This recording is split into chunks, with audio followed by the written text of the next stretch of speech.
Victime d'un bruit sur le train avant de ma 307 localisé du côté droit, le bruit se produit seulement lorsque je braque à gauche et qu'il y a des aspérités sur la route. Après un check-up complet du train avant, la seule chose visible qui pourrait potentiellement avoir un problème est la coupelle supérieure de l'amortisseur droit. Le caoutchouc est un peu déchiré.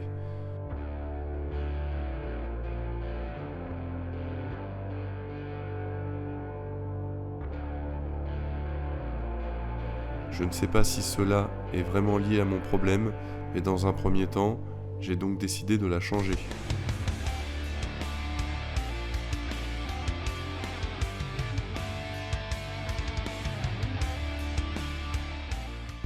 Donc on est le lendemain matin, je viens de prendre à l'instant un trottoir et j'ai réentendu le bruit, donc a priori ça n'a pas changé grand chose. Bon, de toute façon elle était déchirée pour 4 euros. C'est pas grave quoi. Sauf qu'il va falloir que je continue à investiguer pour savoir d'où vient le bruit.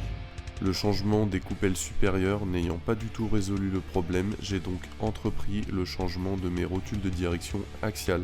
En effet, je suppose que celles-ci sont d'origine et approchent donc les 260 000 km. Je vous montre ça en vidéo.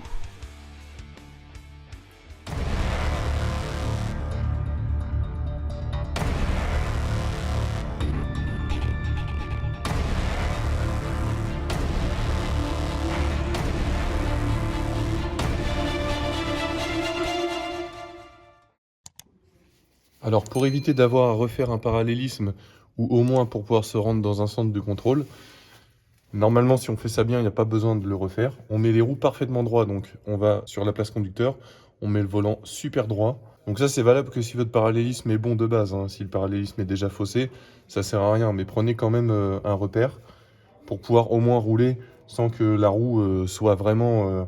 enfin qu'il y ait un ripage excessif. Donc on va faire un petit trait ici. On le fait un peu où on veut, mais il faut que ce soit perpendiculaire à la rotule en fait. On vient prendre un mètre. Donc on place le mètre pile poil sur le trait.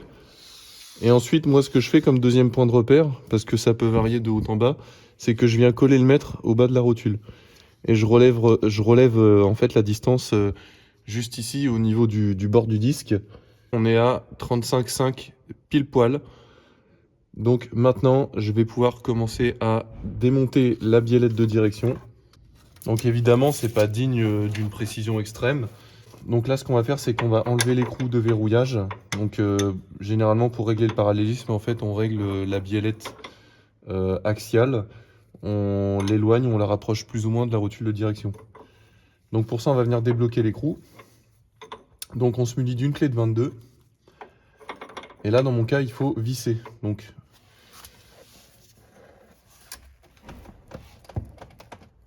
hop là. Là, on est bon. On voit que l'écrou tourne. Sinon, ce qu'on peut faire aussi, c'est placer la clé et taper avec un marteau. Ça marche aussi. Et pour éviter d'avoir à désaccoupler la rotule de direction, parce qu'il faut sortir le chasse-rotule, puisque la rotule est conique, généralement, quand on place le chasse-rotule, on abîme le soufflet. Donc moi, je voudrais éviter de le faire. Puis ça me fait un peu chier de le faire, donc si je peux m'éviter ça. On prend ensuite une clé de 17 ou une pince en fonction du type de rotule qu'on a. Et on va venir la désaccoupler. Donc là, dans mon cas, je tourne jusqu'à ce que la biellette sorte.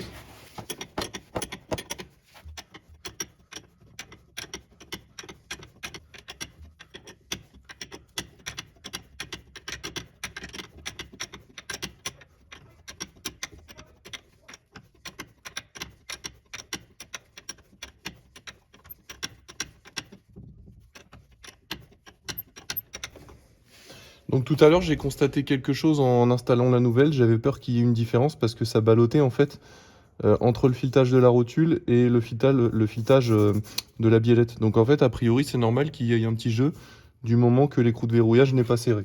J'avais la même chose de l'autre côté et puis j'ai installé la nouvelle... voilà, ça sort. J'ai installé la nouvelle rotule de l'autre côté et puis je me suis dit, je vais quand même vérifier et a priori, ça flotte toujours un petit peu. Donc...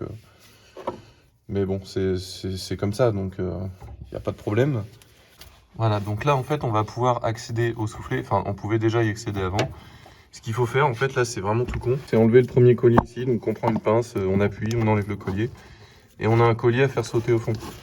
Donc moi pour le collier du fond, c'est assez simple, il faut juste que je passe un tournevis ici dans l'encoche. Je fais levier, le collier saute et on va tirer le soufflet vers l'extérieur.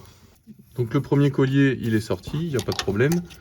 Le deuxième, si vous avez le même type de collier, parce que c'est vrai que l'accessibilité n'est pas top, on va venir juste engager un tournevis là et on va appuyer comme ça. On va tourner, on va appuyer.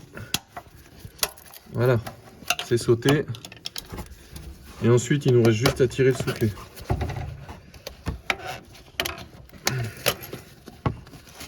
Donc moi, il est un peu collé là.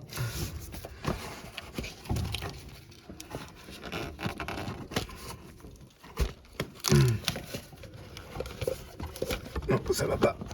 Je vais l'abîmer. Je vais le décoller parce qu'il faut que je le réutilise et je vais vous expliquer pourquoi. Et voilà ce qu'on voit à l'intérieur. Donc là, on accède en fait à la rotule axiale en sortie de crémaillère. Donc on va pouvoir l'enlever. Il y a certains véhicules, on peut passer une pincetto et l'enlever comme ça. Là, ça va être compliqué. Il y a un outil spécial qui coûte une misère. J'ai dû le payer 20 balles ou 30 balles chez Carter Cash. C'est un outil très pratique et je vais vous montrer à quoi ça ressemble. Donc en fait, ça ressemble à ça. Vous voyez, dedans, il y a un système de roulette. En tournant, ça va venir se serrer, ça va venir mordre la rotule axiale. Et ici, on a un embout demi-pouce. Donc moi, je vais venir mettre une rallonge parce que ça va être plus facile. On vient l'emboîter dedans comme ça.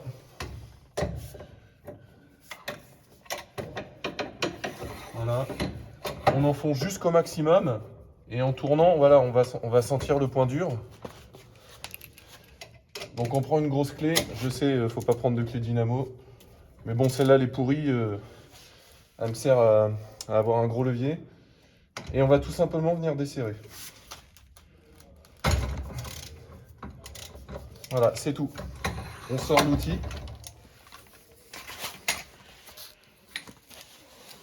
Et on peut finir le desserrage à la main. Là, on a accès à la rotule axiale. Donc en fait, c'est juste ça qui est vissé dans la crémaillère. On a la rotule ici et puis la biellette là. Et ça bouge très facilement. Alors normalement, ça se monte à sec. Hein. Surtout pas de graisse sur le bout ici. Normalement, on ne met pas de frein filé non plus. Mais moi, c'est juste pour avoir la conscience tranquille. Je mets juste une toute petite goutte de frein filé moyen. Ça ne m'empêchera pas de la démonter plus tard. Mais au moins, j'aurai la conscience tranquille. Après, chacun fait comme il veut. On peut la monter à sec, il n'y a pas de problème. Normalement, c'est comme ça que ça se monte. Alors, je ne connais pas son couple de serrage. Je vais essayer de serrer un poil plus fort que ce que j'ai forcé pour desserrer.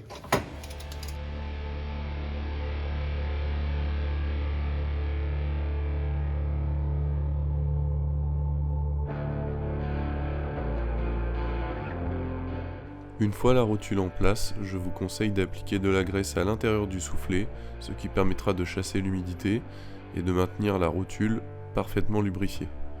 Je vous conseille aussi de mettre de la graisse sur les dents de la crémaillère. Ensuite, je réinstalle les soufflets. Normalement, je vous conseille de le changer, même si le vôtre sont en bon état, ça évitera d'avoir à redémonter si un jour un des soufflets lâche. Donc moi, c'est ce que je voulais faire, je voulais les remplacer, sauf que là, on a l'ancien modèle, là, on a le nouveau modèle. Après, ça se trouve, je me trompe, non? Ça se trouve, ça doit se dilater, ça m'étonnerait. Je pense qu'il y a un problème quelque part. Les trous ne correspondent pas du tout, donc moi, clairement, je vais vraiment pas me faire chier. Mes soufflets sont en bon état, je vais les remonter. Et puis, je me ferai rembourser les autres. Ça vaut 10 €. Donc moi, je vais nettoyer mon soufflet. Et puis, je vais le remonter proprement.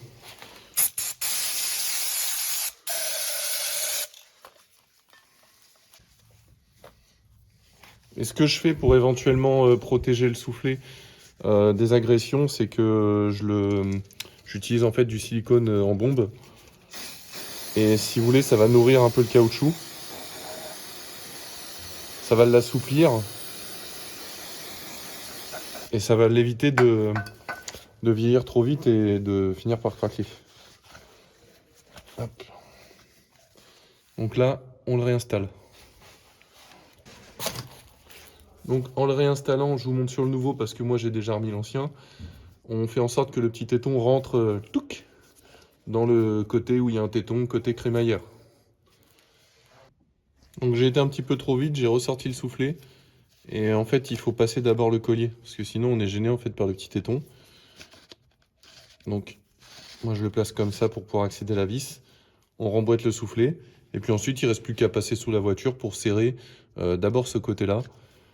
L'autre on le fera plus tard. Et on fait comme on peut, parce qu'il n'y a pas trop de place, on passe les mains sous le berceau, on se met bien sous la voiture, on passe un long tournevis. Ça marche, hein. J'ai réussi à faire de l'autre côté, on fait comme ça. Voilà, une fois qu'on a réinstallé le collier comme on a pu tout au fond, on va pas réinstaller tout de suite celui de devant parce qu'il faut qu'on puisse tourner la biellette et que ça ne vienne pas arracher le soufflet. Donc là, ce qu'on va faire, c'est en fait engager, on voit que de toute façon ici c'est libre, donc on va venir tout simplement engager la rotule de direction dans la rotule axiale. On passe d'abord le petit collier qui va nous servir à serrer devant. On va venir serrer la rotule comme on a fait pour démonter. Et on va venir retrouver la même distance, donc dans mon cas 35 mm entre le berceau et mon disque.